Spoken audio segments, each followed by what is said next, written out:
और शुभकामनाओं से तो कुछ होता नहीं है, आप भली भांति जानते हैं। वास्तव में हमारे संकल्प से कुछ होता है। हम कुछ चाहें, पूर्णता से उसके लिए प्रयास करें, पूर्णता से, तो निश्चित रूप से चीज़ें होती हैं। आत्मसम्मोहन का विज्ञान यही है। तो दूसरों की मंगल कामनाओं से तो कुछ नहीं होता। आप देखते हैं शादी ब्याह में कितने सारे बाराती आते हैं, कितनी मंगल कामनाएं करते हैं, किसी का मंगल होते देखा।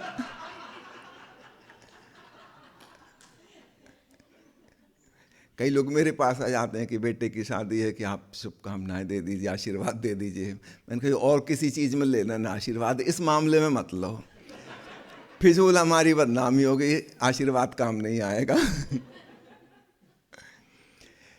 लेकिन अगर हम स्वयं चाहें तो निश्चित रूप से कुछ हो सकता है। समझदारी से हो सकता है, शुभकामनाओं से नहीं। संकल्प से हो सकता है, मंगल भावनाओं से नहीं। खुद से हो सकता है, दूसरों के कहने या करने से नहीं हो सकता। हमारी चाहत कितनी गहरी है, हम कितने प्राणों से वह चीज़ चाहते हैं और उसके लिए हम कितना परिश्रम करने को तैयार हैं। निश्चित रूप से इसके पीछे एक मनोविज्ञान है, वह काम करता है। जैसा कि आप लोग हिप्नोसिस के बारे में जानते ही होंगे। सामान्यतः हिप्नोसिस का मतलब होता है दूसरे के द्वारा करवाया गया प्रयोग, जिसमें व्यक्ति एक नींद जैसी स्थिति को आमंत्रित करता है। हिप्नोस का मतलब होता है ग्रीक भाषा में नींद। तो हिप्नोसिस का मतलब है आमंत्रित नींद, बुलाई गई। एक तो जो सहज रूप से नींद हमको आती है, हम सब जानते हैं, उसमें हम बेहोश हो जाते हैं, उसमें सपने भी चलते हैं, लेकिन हमारे कंट्रोल में नहीं होते वो। हिप्नोसिस में आमंत्रित निद्रा है। हमने स्वेच्छा से अपने आप को सुझाव दिया है कि हम रिलैक्स हो रहे हैं, एक नींद जैसी स्थिति में जा रहे हैं। याद रखना, नींद नहीं, नींद जैसी, थोड़ी थोड़ी नींद जैसी। हमारा होश बरकरार रहेगा और हम स्वेच्छा से कुछ भावना, कल्पना कर सकेंगे। रात को जो सपने आते हैं वो तो अपने आप आते हैं, हमारा उस पर कोई नियंत्रण नहीं होता। लेकिन हिप्नोसिस की अवस्था में हम जानबूझकर सपने आमंत्रित कर सकते हैं। हम खुद ही विजुअलाइज कर रहे हैं, हम अपनी चेतना को उस दिशा में प्रवाहित होने दे रहे हैं। तो मुख्य कीमिया इसकी है, वो है रिलैक्सेशन। अगर मेडिकल भाषा में आपको समझाऊं तो सामान्यतः हमारे ब्रेन की जो वेव्स बनती हैं, आपने नाम सुना होगा ईईजी। जैसे हृदय की वेव्स बनती हैं ईसीजी, उसको बोलते हैं इलेक्ट्रोकार्डियोग्राम। ब्रेन की होती हैं इलेक्ट्रोएन्सेफेलोग्राम, ईईजी। उसमें अलग अलग प्रकार की वेव्स पैटर्न का पता चलता है। तो सामान्यतः हमारी चित्त की जो जागरूकता की अवस्था है, दिनचर्या के काम धाम में करते हुए, उसमें जो वेव्स बनती हैं उनकी स्पीड होती है 15 साइकिल्स पर सेकंड से अधिक। इनको बीटा वेव्स कहा जाता है। तो सामान्य रूप से इस प्रकार की तरंगें हमारे मस्तिष्क से उत्पन्न होती हैं। यदि हम रिलैक्स हो जाएं, विश्रामपूर्ण, कभी कभी हम अपने आप हो जाते हैं, कभी कभी हम चाह के हो सकते हैं, स्वेच्छा से भी हो सकते हैं। उस विश्रामपूर्ण अवस्था में अल्फा वेव्स बनती हैं। इनकी फ्रीक्वेंसी 15 से कम और 8 तक मानी जाती, 14 से लेकर 8 तक। तो 15 और उससे ऊपर जो है वो सामान्य बीटा वेव्स है, जो दिनचर्या में, जिसमें कि तनाव भी मौजूद होता है थोड़ा बहुत, उसमें हमारे मस्तिष्क से बनती है। इसको बाहर से नापा जा सकता है मशीन लगा के। स्वप्न की अवस्था में रात को जो तरंगें बनती हैं वो अल्फा वेव्स बनती हैं। ध्यान की अवस्था में भी अल्फा वेव्स बनती हैं और हिप्नोसिस की अवस्था में भी अल्फा वेव्स बनती हैं। अर्थात फ्रीक्वेंसी 14 और 8 के बीच में रहती है। इससे और वेवलेंथ बढ़ जाए और फ्रीक्वेंसी कम हो जाए, याद रखिए जब वेवलेंथ बढ़ती है तो फ्रीक्वेंसी कम होती है।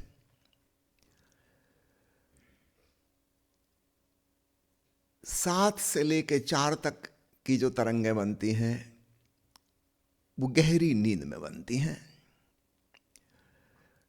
ड्रीमलेस स्लीप, जहाँ सपने भी बंद हो गए, सुसुप्ति जैसी अवस्था। और महर्षि पतंजलि ने अपने योग शास्त्र में बताया है कि सुसुप्ति और समाधि एक समान। उस जमाने में तो कोई मशीन नहीं थी नापने की, लेकिन उन्होंने फिर भी सही सही नाप लिया था। ठीक यही वेव्स समाधि की अवस्था में बनती हैं। दोनों में बहुत गहरा विश्राम, रिलैक्सेशन है। एक चीज समान है दोनों में, फर्क सिर्फ इतना है, गहन नींद में हम बेहोश होते हैं, समाधि में हम अत्यंत होशपूर्ण होते हैं। तो एक हो गई हमारी सामान्य अवस्था बीटा वेव्स वाली, उससे थोड़े रिलैक्स हुए तो अल्फा वेव्स वाली अवस्था बनती है। उसमें दो प्रकार हो गए। अगर हम सब कॉन्शियस में गए बेहोशी की तरफ तो भी वही वेव बनेगी, और अपनी कॉन्शियसनेस से हम ऊपर गए थोड़े से सुपर कॉन्शियस की तरफ, जिसको हम ध्यान कहते हैं, साक्षी भाव कहते हैं, उसमें भी वही वेव बनेगी, क्योंकि रिलैक्सेशन को नाप रहे हैं उसमें। तो रिलैक्सेशन दोनों में समान है। उससे और गहराई अथवा ऊंचाई में गए तो फिर वेव पैटर्न और बदल जाएगा।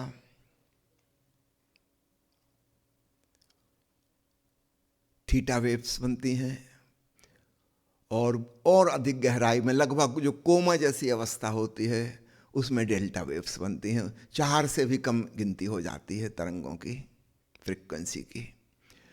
तो ये तो बाहर से मशीन के द्वारा जो चीज़ें नापी जा सकती हैं उनके बारे में मैंने थोड़ा सा कहा। इसलिए चाहे हम गहराई में जाएं, चाहे हम ऊंचाई में जाएं, एक सी वेव पैटर्न बनती हैं। तो हम सुपर कॉन्शियस मेडिटेटिव स्टेट में हैं, या सबकॉन्शियस ड्रीमी स्टेट में अथवा हिप्नोसिस में हैं, क्योंकि वो बुलाई गई नींद है वह भी नींद एक प्रकार की। उसमें भी हम कुछ देख रहे हैं, जानबूझ के देख रहे हैं, जो हम देखना चाहते थे मगर देख रहे हैं। तो थोड़ा सा होश है। जब हम सपना देख रहे हैं तो उतना तो होश है ही ना कि सपना देख रहे हैं, और सपने की स्मृति भी बनती है, उठ के हम बता सकते हैं हमने क्या देखा।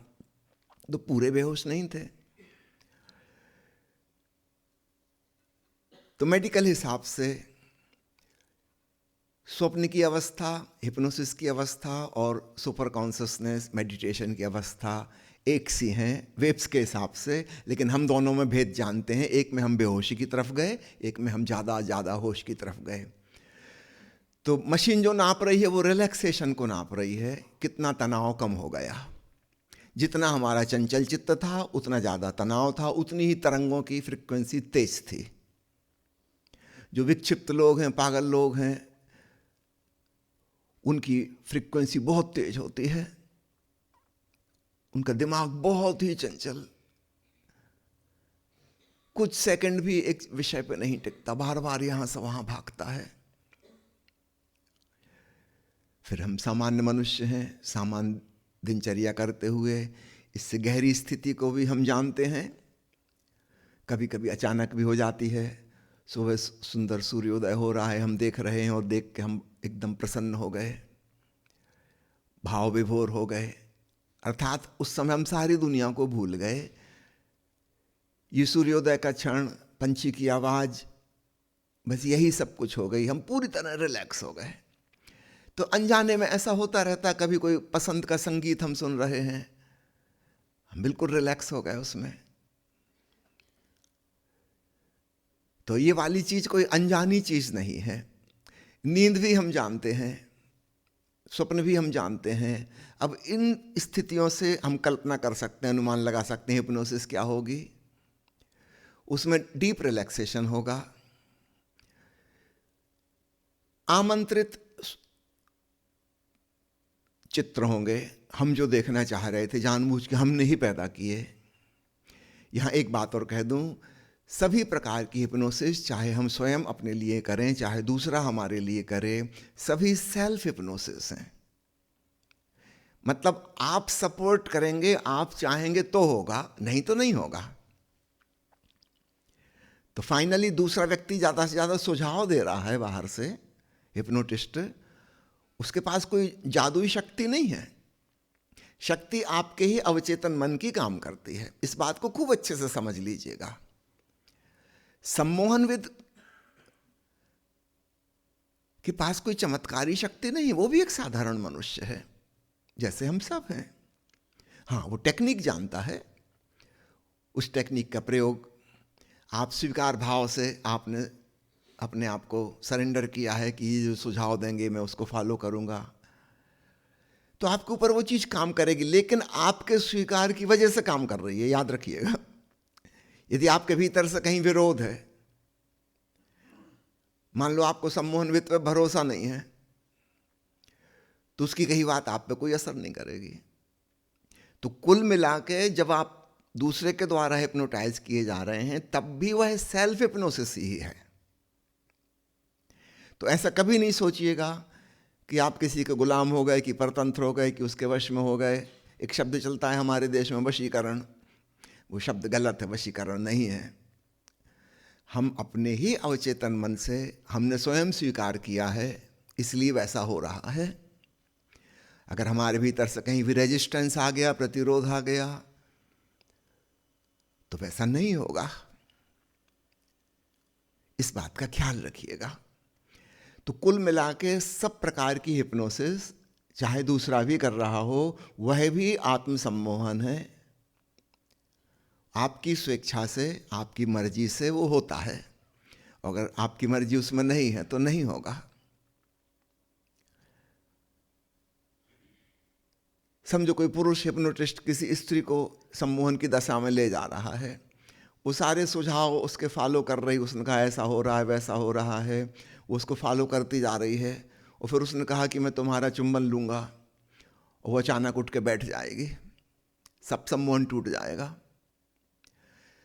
हाँ, अगर वह स्त्री भी चुंबन लेना चाहती थी अवचेतन रूप से, तो वो इसमें सपोर्ट करेगी, नहीं तो नहीं। अगर उसकी धारणा के खिलाफ था ये, तो कोई हिप्नोटिस्ट उसको हिप्नोटाइज करके चुंबन नहीं ले सकता, ये असंभव है।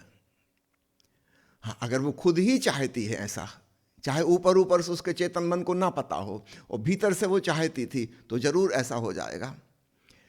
तो इस बात को खूब अच्छे से समझ लीजिए, वशीकरण जैसी कोई चीज नहीं होती। हमारा ही मन जिस चीज में सपोर्ट करेगा वही होगा। हमारी चाहत के खिलाफ में कुछ नहीं हो सकता। मेरे कजिन ब्रदर थे अरविंद जी, जबलपुर में ओशो के साथ रहते थे। वो जहाँ जॉब कर रहे थे प्रोफेसर का, उससे बहुत अच्छी जॉब उनको बैंक में मिल रही थी, मगर वो बहुत सीधे सरल आदमी थे। वो कोई चीज़ बदलना नहीं चाहते, कुछ चेंज करना नहीं चाहते थे, जैसा है ठीक है, उसी में खुश हैं। तो ओशो चाह रहे थे कि वहाँ से वो रिज़ाइन कर दें और बैंक वाली जॉब ज्वाइन करें, लेकिन समझाने बुझाने से वो नहीं माने। लेकिन ओशो हमेशा हिप्नोसिस के प्रयोग उन पे किया करते थे, तो ओशो ने सोचा कि हिप्नोटाइज करके फिर कहेंगे। तो हमेशा करते थे उन पे हिप्नोसिस और हमेशा सफलता मिलती थी। लेकिन इस बार जैसे ही ओशो उनको कहते गए रिलैक्स हो रहे, रिलैक्स हो रहे, कुछ कुछ अलग अलग सुझाव दिए, और फिर जैसे ही उन्होंने कहा कि तुम वहाँ से रिजाइन कर रहे हो, देखो उठ के बैठ गए, बोल नहीं भैया ये नहीं होगा।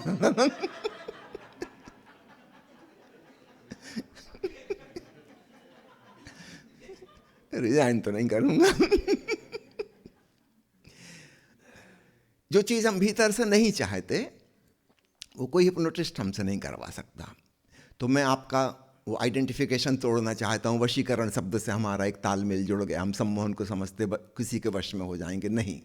हाँ, आपका अपने ऊपर ज़्यादा अच्छे से वश चलेगा, ये बात जरूर सच है। आप जो चाहेंगे आपकी ज़िंदगी में वैसा होगा। तो खूब सेल्फ रिस्पेक्ट, एक आत्म प्रेम और आत्मसम्मान का एहसास, अपनी गरिमा का एहसास करने का हमें अवसर मिलेगा। हम जो चाहते हैं ज़िंदगी में, जिस दिशा में हमारी यात्रा हो वैसा होगा, क्योंकि हम चाहते हैं वैसा हो, और जो हम नहीं चाहते कि ना हो, बिल्कुल नहीं होगा। उदाहरण के लिए आज के हम अप्रमाद योग की साधना करेंगे। अप्रमाद यानी ज़्यादा होशपूर्ण होना, ध्यानपूर्ण होना, आध्यात्मिक यात्रा में आगे बढ़ना। ये आप अपना संकल्प इसको बनाएंगे। कि मैं ध्यान कर सकता हूँ। अगर बुद्ध को ध्यान हो सकता है, महावीर को हो सकता है, कबीर को हो सकता है, तो मुझे क्यों नहीं हो सकता? भाई मैं भी तो उन्हीं की तरह एक इंसान हूं। वो कहीं आकाश से थोड़ी टपके थे। जैसे हम मनुष्य हैं वैसे वो भी थे। जैसे हमारे जीवन में भूल चूक थी, मूर्छा है, गलतियां होती, उनसे भी होती थी। फिर वो जागे, चेते, तो हम भी जाग सकते हैं, हम भी चेत सकते हैं। स्वयं के प्रति एक आदर की भावना पैदा हो। आज तक इस पृथ्वी पर जो भी किसी मनुष्य को हुआ है वो मुझको भी हो सकता है, वो सबको हो सकता है। संभावना पूरी मौजूद है। उस दिशा में संकल्प करने की बात है, थोड़ा सा श्रम और साधना करने की बात है और बात बन जाएगी। तो इस बात को भीतर गहरे बिठाना है, क्योंकि हमारे मन में खूब आत्मनिंदा और आलोचना छिपी हुई है। बचपन से हमें नेगेटिव कमेंट सुनने को मिले, कभी माता पिता के, कभी परिवार के अन्य बड़े बुजुर्गों के, फिर कभी टीचर्स के स्कूल में, कभी दोस्तों से, हमेशा कुछ नकारात्मक बात कि नालायक है, ये किसी काम का नहीं है, गुड फॉर नथिंग, इससे कुछ ना होगा। और धीरे धीरे धीरे हमने मान लिया, क्योंकि छोटा बच्चा बड़ा श्रद्धालु होता है। वो विश्वास करता है कि भाई बड़े बुजुर्ग जब कह रहे हैं तो ठीक ही कह रहे हों। अगर वो कह रहे हैं कि उल्लू के पट्टे, गधे कहीं के, तो वो स्वीकार कर लेता है कि ठीक, हमसे कुछ ना होगा, फिर उससे कुछ नहीं होता। फिर धर्मगुरु हैं, वो इतनी निंदा और आलोचना सिखाते हैं कि तुमको जन्म मिला ही इसलिए कि पिछले जन्म में कुछ किए थे पाप, सजा भुगतने के लिए आए हो बच्चों। तुम अच्छे आदमी तो हो ही नहीं, अच्छे आदमी तो सब मोक्ष चले गए, पापी कहीं के, दुष्ट आत्मा। हमने ये चीजें खूब अनजाने में ग्रहण कर ली हैं और हमने एक डिमार्केशन लाइन खींच ली है कि महावीर तो तीर्थंकर हैं, वो हमारे जैसे थोड़ी थे। मोहम्मद साहब तो वो तो पैगंबर थे, हम थोड़ी हैं। भगवान कृष्ण वो तो अवतार थे, हम थोड़ी हैं। हमने दो कोटियां बना ली, एक वो अच्छे लोगों की और हमने अपनी साधारण जन की। और फिर निश्चित रूप से हम साधारण जन हैं, हम थोड़ी ऐसे अवतार हो जाएंगे कि तीर्थंकर हो जाएंगे। कहाँ की बातें कर रहे हैं? हमने ऐसा मान लिया है। प्यारे मित्रों, इस मान्यता को तोड़ना होगा।